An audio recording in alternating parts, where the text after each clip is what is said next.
Well, they're calling it Hee Haw. I said, they're calling what Hee Haw?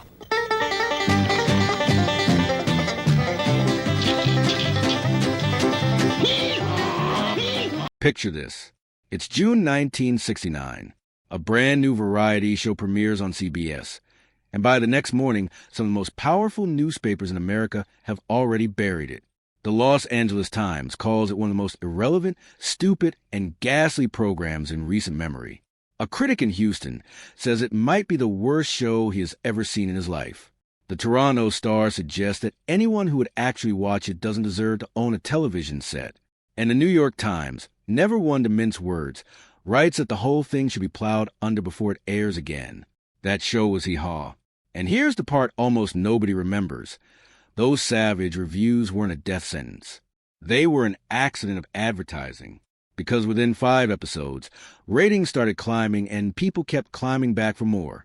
Not for a year, not for a decade, for 24 years. Longer than most of the shows that mocked it even stayed on the air. Longer than the network that created it wanted anything to do with rural programming at all. So how does a show that critics unanimously despised, a show built on jokes about outhouses and moonshine and men in straw hats, end up quietly becoming one of the longest-running programs in the history of American television? The answer is that Hee Haw wasn't the simple-minded hillbilly joke everybody assumed it was. It was a carefully engineered piece of entertainment, built by sharp, calculating professionals, performed by some of the most talented musicians in the country, and disguised deliberately as something dumb. For over 2 decades, it fooled the critics, it fooled the network executives, and in a strange way, it led its audience in on a joke that outsiders never quite got. This is the story of how that happened. Here is the first thing that should tip you off that Hee Haw was never quite what it appeared to be. The show that would come to define a certain vision of rural, southern, cornfield America was not dreamed up by anyone from the South. It was created by 2 writers from Canada. Frank Pepiat and John Aylesworth had spent years writing for network variety television, the glossy, big city entertainment format that dominated prime time in the 1960s. In 1968, the pair were working on a CBS series built around the comedian Jonathan Winters. The show was struggling, but in the process of trying to save it, Pepiat and Aylesworth noticed something curious. Whenever production booked a country music guest, performers like Jimmy Dean or Buck Owens, the ratings ticked upward. Winters' show never recovered, and CBS pulled the plug after 1 season. But that small data point, that country music guest moved the needle, stuck with the 2 producers. At the same time, rural-themed television was already a proven commodity. The Andy Griffith Show, the Beverly Hillbillies, Petticoat Junction, and Green Acres had spent years dominating the ratings by mining a very particular vein of American nostalgia. Small towns, big hearts, and a gentle mockery of both country folks and city folks depending on which way the joke was aimed. CBS wanted a piece of that continued success, and Pepiat and Aylesworth pitched them a variety show built entirely around that world, except set to music, filmed on location, and stuffed with sketch comedy. The network sent Pepiat, Aylesworth, and their producer Sam Lovello to the real capital of country music, Nashville, Tennessee, to build the show from the ground up. For hosts, they didn't need to look far. Roy Clark was a classically trained multi-instrumentalist, a guitar and banjo virtuoso, who had already built a career as one of the most technically gifted pickers in the business, with television experience from guest appearances on shows like the Beverly Hillbillies. Buck Owens was one of the biggest names in the entire genre, a songwriter and performer who had already built the Bakersfield sound into a national phenomenon and was hosting his own regionally syndicated variety program, looking for a bigger stage. Neither man was a hillbilly caricature. Both were seasoned, ambitious professionals who understood exactly what television wanted from them, and who were willing to lean into a persona because a persona sold tickets and moved records. That distinction, the difference between playing a character and being that character, sits at the very center of why Hee Haw worked. And almost nobody watching at home and almost nobody reviewing it in a big city newsroom seemed to notice the difference or care to look for it. Think about what that arrangement actually required. 2 writers from Toronto and Hamilton, who had spent their careers around Hollywood soundstages, cocktail parties, and network boardrooms, sat down and reverse-engineered an entire vision of rural Southern life, distilled into sketches, catchphrases, and running bits, and then handed that vision to performers who understood it was performance. It's a bit like a pair of architects who had never lived on a farm designing the single most recognizable fictional farm in television history, then hiring professional actors to make it look effortless. Nobody watching from their living room in 1969 had any reason to know that. As far as most of the audience was concerned, Hee Haw simply was Cornfield County, a real place populated by real hillbillies who happened to have a television crew following them around. That illusion, carefully built and carefully maintained, was the entire foundation the show was standing on. It also explained something that seems contradictory on its face: how a show this broad, this exaggerated, and this reliant on stereotype could still feel, to the people who actually lived in small towns across the South and Midwest, like something made with genuine affection rather than contempt. Pepiat and Aylesworth weren't outsiders sneering down at rural America from a position of superiority. They were entertainment professionals building a product for an audience, and building it well enough that audience recognized itself, laughed along, and kept the porch light on every single week.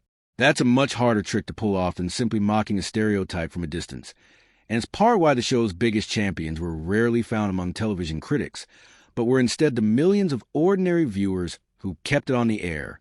If you want to understand how Hee Haw actually functioned as a piece of television, you have to look at what it was built on top of. At the time, the hottest comedy program in America was Rowan and Martin's Laugh-In, a fast-paced, joke-a-second sketch show full of quick cuts, one-liners, catchphrases, and a rotating cast delivering gags directly to camera. It was hip, it was psychedelic, it was aimed squarely at a younger, urban, counterculture-adjacent audience. Pepiat and Aylesworth essentially took that entire structural blueprint, the rapid-fire jokes, the recurring characters, the running gags, the direct-to-camera one-liners, and transplanted it wholesale into a cornfield, where Laugh-In had go-go dancers with slogans painted on their bodies. Hee Haw had women in gingham dresses lounging in a cornfield delivering punchlines. Where Laugh-In had its cocktail party set, Hee Haw had a barbershop run by Archie Campbell and a porch full of overall-clad regulars trading one-liners about crop failures and unfaithful spouses. Even the show's most quoted running joke, the mock solemn gathering of characters delivering deadpan bad news one after another, was a direct lift of a Laugh-In bit, just recostumed for a rural audience. This is the part that critics in 1969 either miss entirely or refuse to give the show credit for. Hee Haw wasn't lazy. It was a calculated repackaging of an already proven hit format, aimed at a demographic the networks have been quietly underestimating for years, the same working-class, rural, and southern viewers who had already made Andy Griffith the Hillbillies and Petticoat Junction into ratings giants. The joke that critics were making, that Hee Haw was a cheap hick knockoff of sophisticated big-city comedy, was technically true. It was also, from a pure television business standpoint, the entire point. You take a format that already works, you retool it for an audience that has been ignored, and you let the numbers do the talking. There's a version of the story where that borrowed formula could have collapsed under its own cynicism, where audiences immediately clocked the show as a cheap imitation and moved on. That's not what happened, and the reason is worth sitting with. Laugh-In's jokes were built for an audience steeped in the counterculture. Quick cultural references, political jabs, a certain wink toward the sexual revolution playing out in cities and college campuses. None of that language meant much to a farmer in rural Georgia or a factory worker in small-town Indiana. So Pepiat, Aylesworth, and their writing team didn't just repaint the format. They rebuilt its entire comedic vocabulary from scratch, swapping references to hippies and protest marches for jokes about mule-drawn plows, moonshine stills, and mothers-in-law, while keeping the underlying comedic engine, the rapid pacing, the recurring bits, the direct address to camera, fully intact. That's not the work of a production team phoning it in. That's the work of writers who understood, at a structural level, exactly why a joke format was succeeding, and who had the skill to translate that structure into an entirely different cultural dialect without losing what made it funny. It's worth remembering, too, that this kind of formula borrowing wasn't seen as some shameful secret inside the industry. Television has always cannibalized its own hits, and in 1969, there was nothing unusual about producers looking at what was working and building a variant of it for an underserved audience. What set Hee Haw apart wasn't the borrowing itself. It was how thoroughly the production disguised the borrowing, wrapping a big city comedy engine in so much straw, gingham, and corn pone that almost nobody watching at home, and precious few critics writing about it, ever seemed to clock the resemblance at all. Now here's where the deception gets even more interesting, because it wasn't just a format that was borrowed and repackaged. The cast itself was a carefully assembled group of performers who were almost never quite what their characters suggested.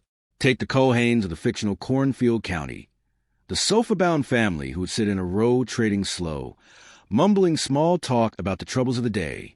That cast, Grandpa Jones, Junior Samples, Lulu Roman, and Gordy Tap, were seasoned entertainers, not backwoods amateurs plucked off a farm. Grandpa Jones had been a professional banjo player and radio performer since the 1930s, a fixture of the Grand Ole Opry with decades of stage experience before Hee Haw ever aired. Gordy Tap was a veteran Canadian broadcaster and comedy writer who had been working in radio and television for years.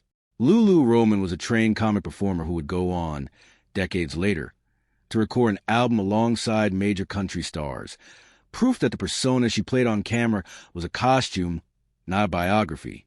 Even some of the smaller, seemingly incidental casting choices reveal how much craft actually went into building the supposedly artless show. One of the show's recurring hosts, Kathy Baker, was originally working behind the scenes as a set painter. Producer Frank Pepe had happened to see her on set in her painting overalls, decided she had the right look and presence, and brought her in front of the camera. That's not an accident of amateur television.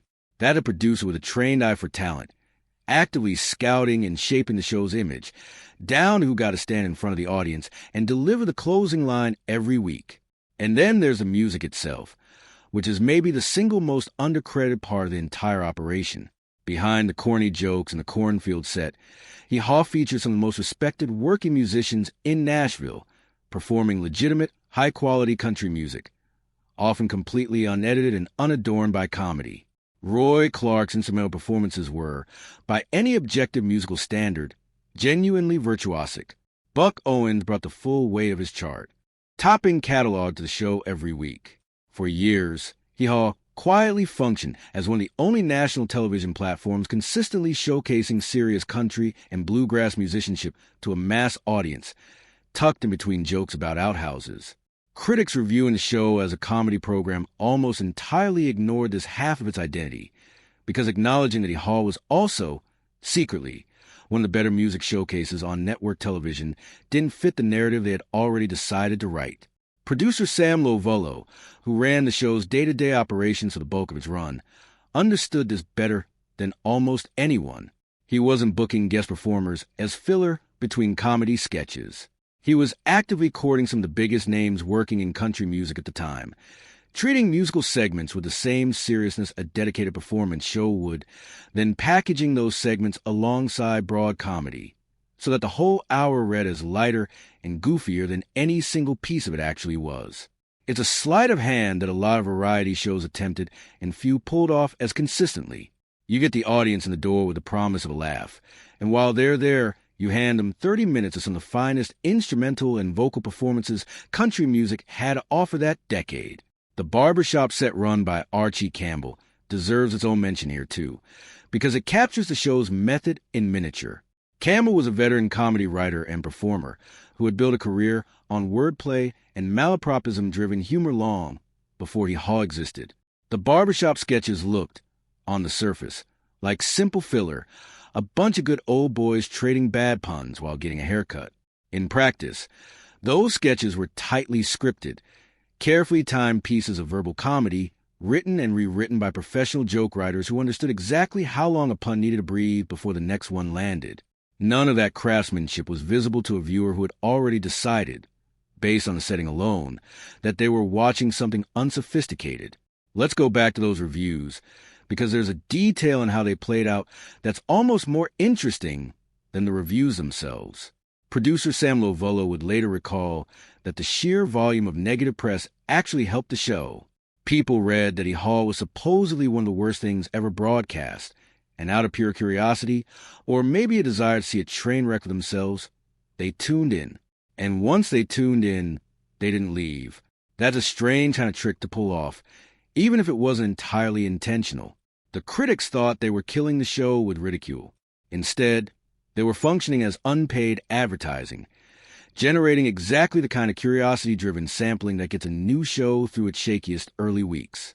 By the 5th episode, the ratings had turned around enough that CBS renewed it for a second season. The people writing the reviews had, without meaning to, help build the very audience they were trying to talk out of watching. There's also something worth noticing in exactly who was doing the criticizing. The loudest voices dismissing Hee Haw were overwhelmingly urban, coastal, and culturally aligned with a very specific vision of what sophisticated 1969 America was supposed to look like. This was the same year musicians and commentators were openly mocking the entire wave of rural-themed television as culturally backward, out of step with a country supposedly moving toward youth culture, protest music, and social change. One of the most pointed jabs came from spoken-word artist Gil Scott-Heron, who a couple years later would specifically call out Hee Haw alongside its rural TV cousins as exactly the kind of programming that a more conscious, more socially engaged America would leave behind. Except that isn't what happened. Millions of Americans, mostly outside the major media markets where those critics worked, kept watching anyway, and they kept watching for a quarter of a century. The gap between how the show was covered in the press and how it actually performed with real audiences is, frankly, one of the more revealing case studies in the history of American television criticism. It's a story about how out of touch a certain kind of taste-making media class can be with what tens of millions of ordinary households across the country actually wanted to watch on a Saturday night. It's tempting to write this off as a simple case of critics being snobby and audiences being right, but the actual dynamic is a little more layered than that. The critics weren't wrong that Hee Haw leaned hard into stereotype, or that its jokes were broad, or that it wasn't reinventing the wheel of comedy writing. Where they went wrong was assuming that broad, stereotype-driven, unpretentious entertainment couldn't also be well-crafted, well-performed, and genuinely enjoyed rather than merely tolerated by its audience. That assumption, that anything aimed at rural, working-class viewers must automatically be lesser, unsophisticated, or beneath serious critical attention, was baked into an enormous amount of television and film criticism throughout the era, and Hee Haw became one of its most durable test cases. Every year the show stayed on the air was, in a quiet way, a rebuttal to that assumption, even if hardly anyone framed it that way at the time. There's also a business lesson tucked inside this story that had nothing to do with taste at all. Advertisers in 1969 were beginning to obsess over demographics in a way they never had before, chasing younger, urban, higher-spending viewers instead of simply chasing total audience size.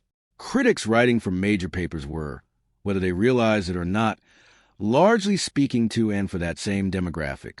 Hee Haw's audience, by contrast, skewed older, more rural, and more geographically spread out. Exactly the kind of viewership that was becoming less fashionable to chase even as it remained enormous in raw numbers. The show wasn't failing to connect with America.